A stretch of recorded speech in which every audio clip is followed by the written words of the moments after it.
그래도 나름대로 열심히들 하고 있다고 하지만은 예. 바꿔야 할 점이 많은데 네. 우선 뭐를 먼저 바꿔야 할 것인지. 그러니까 복지 예산이 이명박 대통령이 있을 때 국가 예산이 약 200조였습니다. 200조인데 복지 예산이 한 40%가 됐어요. 100조가 안 됐죠. 그런데 지금은 610조 정도 되는데 국가 예산이 예. 여기서 복지 예산이 상당히 많이 차지합니다. 그렇죠. 네, 또 한 40% 차지해요. 그래서 저는 이런 지금까지의 복지 예산은 전부 없앱니다. 다 없어집니다. 없어지고 국민 배당금 18세 이상 1인당 150만 원씩 평생 줍니다. 그래서 그게 복지 대변합니다. 지금 영세민들에게 주는 그 생활보호 대상자들이 주는 돈 이런 거는 뭐 그 몇십만 원씩 줘놓고서는 일도 못하게 하고 자동차도 가지고 있으면 안 되고 애들 태워서 학교도 갈 수 없어요. 걸어 다녀야 된다는 겁니다.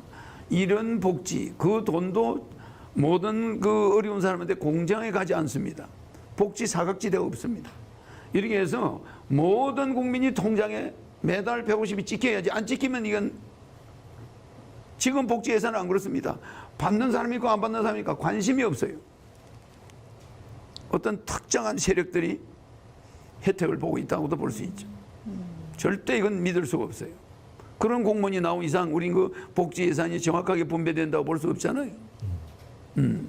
그러니까 앞으로는 복지도 보편적인 복지가 국가 복지라기보다 국민 배당금은 복지 예산이 아닙니다.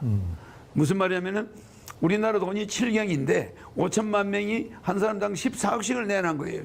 주식회사 대한민국 문재인 대통령은 대표이사입니다. 그러면 국민이 15억씩을 전부 다 내놨으니까 어린애 갓난애도 15억의 지분이 있어요. 그러면 국민이 주식회사 대한민국의 국민이 내가 투자한 15억에 대해서 14억에 대해서 배당금이 있어야 되는 거예요. 그럼 국가가 영업을 해서 세금을 610조를 걷었으면 70%는 국민한테 돌려주겠다는 거예요. 그 나는 대통령이 돼도 월급 안 받습니다. 판공비 400억 내 돈 쓸 거예요. 국가에 판공비 안 씁니다. 또 청와대에 앉아서 밥 먹고 잠자는 거 내가 내 돈으로 계산하는 거죠. 절대 대통령이 주는 거 다 하지 않아요. 그러니까 내 돈으로 다 할 텐데 국가 공무원 국회의원들도 100명만 뽑아가지고 월급 안 줍니다. 무보수예요. 명예직 보장은 없습니다. 물론 지방 의원들도 마찬가지. 그래서 국가가 낭비할 수 있는 예산이 70%예요. 그걸 국민한테 돌려드리겠다는 거예요. 매월 150만 원이죠. 그러니까 뭐 인플레가 생기지도 않고 뭐 국가가 쓰면 인플레가 안 생깁니까? 똑같아요. 예. 그래서 저는 복지의 혁명이다. 국가 복지의 혁명이다. 그리고 이번 대통령이 되면 2달 안에 18세 이상 모든 국민에게 1억을 주죠. 현금으로 통장에 넣어줍니다. 그러니까 아들이 18세 이상 자녀가 한 2~3명 있는 집은 한 5억이 들어오죠. 한 달에 몇백만 원씩 들어옵니다. 한 600만 원 뭐 이렇게 들어오죠. 4식구 있는 사람들은 어머니 아버지까지 아들 딸 둘이 있는 사람은 한 달에 600만 원씩이 평생 들어옵니다. 월급 말고. 그래서 우리 국민이 돈 걱정하고 살 수 있는 나라를 당장 만들어 주겠다. 세계 10위 경제 대국이고 무역 세계 7위입니다. 세계 7위 경제 대국이 맨날 80%의 근로자가 돈 걱정이에요. 월급 받으면 적자가 나요. 심지어 자녀를 적게놨다 보니까 국민 배당금이 나오면 어머니 아버지 장인 장모가 요양병원에 있어도 돈이 남아요. 그렇죠? 150만 원씩 나오는 데다가 65세가 넘으면 70만 원을 줍니다. 노인수당. 건국수당을 줘요. 그러니까 노인 한 사람이 220이 나오니까 늙은 부부들이 440이 나와요. 매월. 생활이 못할까요? 오히려 사회를 도와줄 수가 있어. 오히려 요양병원에 있어도 돈이 남아요. 한 400만 원, 한 500만 원이 남아서 자식한테 줄 수가 있어요. 매월 남는다 이거예요. 근데 지금은 뭡니까? 어머니, 아버지, 장인, 장모, 요양병원비 가지고 부부가 싸움이 붙어가 이혼해요. 아니 우리 아버지, 어머니, 장인, 장모는 2달, 석 달 요양병원비를 안 주고 당신 부모만 요양병비 주냐? 싸움이 돈이 모자라니까 그런 일이 벌어지죠.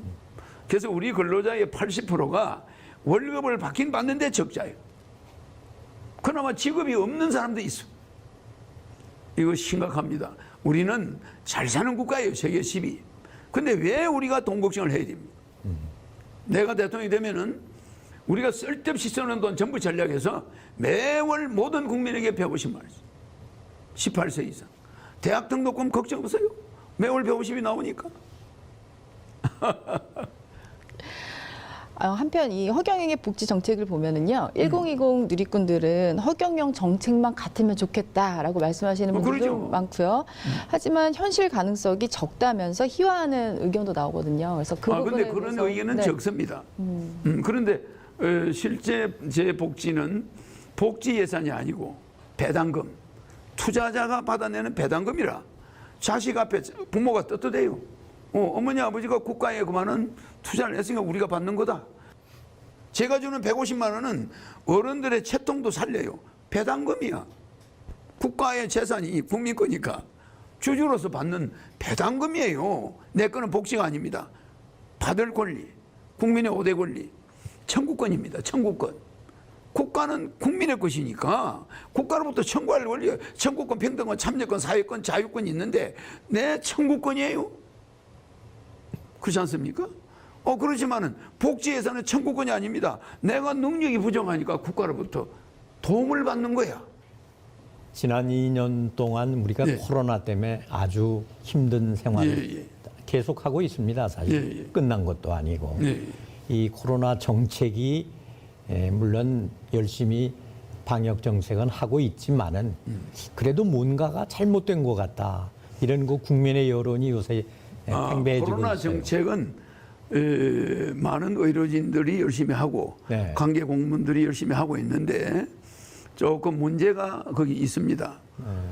이런 중소상공인들이나 소상공인들의 그 업소에 시간 제한은 없어야 됩니다. 전부 다 우리가 지하철도 빽빽하게 타고 다녀요. 그렇지 않습니까? 그런데 왜 식당이나 어떤 업소에 시간 제한을 둡니까?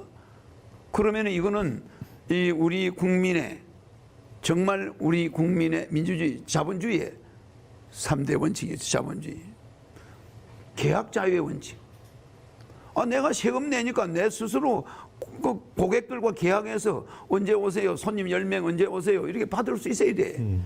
계약 자유의 원칙을 누르는 거예요. 과실 책임의 원칙. 거기서 만약에 환자가 오면 그 업소가 문 닫아요. 자기가 책임지면 되는 거야. 그런데 왜 업소를 몇 시까지 해라? 하지 마라. 이거 왜 합니까? 이거 정부가 당장 시정해야 됩니다. 자본주의가 왜 존재하냐? 계약 자유가 있어요. 그 다음 또 뭐가 있습니까? 과실 책임. 내가 내 업소에서 코로나 환자가 오면 내가 문 닫는다. 그거 있을 수 있어요. 근데 코로나 환자도 안 나온 데서 왜 문을 닫으라고 그럽니까?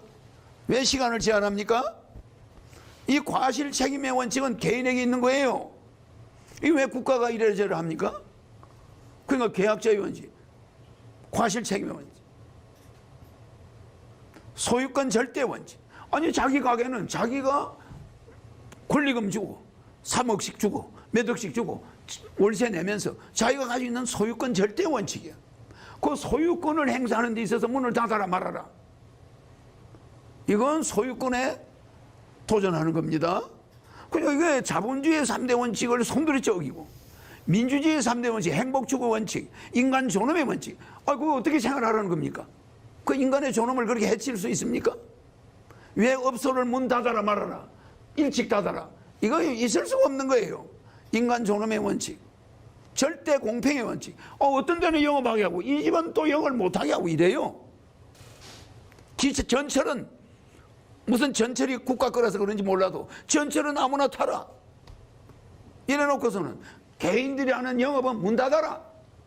이게 뭡니까? 절대 공평의 원칙. 이거 어긴 거예요. 네? 국민의 3대 권리가 있어요. 생존권, 소유권, 평등권. 여기에 평등권도 위배한 거예요. 생존해야 되잖아. 밥을 먹어야 되잖아. 그러면 영업을 해야 돼. 그 생존권을 위배해 놓고서는 보상도 안 해줘. 지금 선진국도 OECD 선진국은 코로나로 인한 보상이 평균이 8천만 원이에요. 1년에. 근데 우리는 평균이 200만 원도 안 돼. 이 뭐 하는 겁니까? 예산은 국가가 닫다가 쓰고 소상공인은 그냥 문 닫아 임마. 너희는 굶어 죽어도 돼. 이런 나라가 어디 있습니까? 코로나는 반드시 우리한테 무슨 대가를 지불하고 가게 돼 있어요. 그냥 온 게 아닙니다. 그냥 뭐 우리 코로나가 여기 우리나라에 전 세계에 온 것은 반드시 인간들에게 뭔가 보상을 받고 가게 돼 있어요. 너가 환경을 깨끗이 하고 손발을 자주 씻고 너가 남 인간에 대한 존엄성을 유지하고 노인들에 대한 대우를 잘하고 노인들의 건강을 잘 보살피고 이럴 때 가난한 자들을 보살피면서 저 아프리카 같은데 그 어렵게 사는 사람들 비위생적인 걸 다 화장실을 만들어주고 수세식을 만들어주고 이렇게 전 세계인들에게 아픔을 나눌 때 코로나는 가는 거예요. 소상공인들에게 계속 제한을 이런 식으로 하다가는 소상공인들이 가정이 파괴돼요. 수많은 사람의 가정이 파괴되고 자포자기가 됩니다. 이거 절대 코로나 대책은 지금이라도 관계 공무원들은 정부는 빨리 소상공인들의 영업시간 제한 철폐해야 됩니다. 제가 마신 소상공인 대표자 같으니. 네. 이 복지의 사전적 정의는요, 행복한 삶인데요. 이 허경영의 사전 속 복지는 어떤 정의가 있을까요? 재정의를 한다면 어떻게 정의를 해주고 싶으세요? 저는 인간의 보편적인 행복에 참 우리 행복을 100% 돌려드리죠.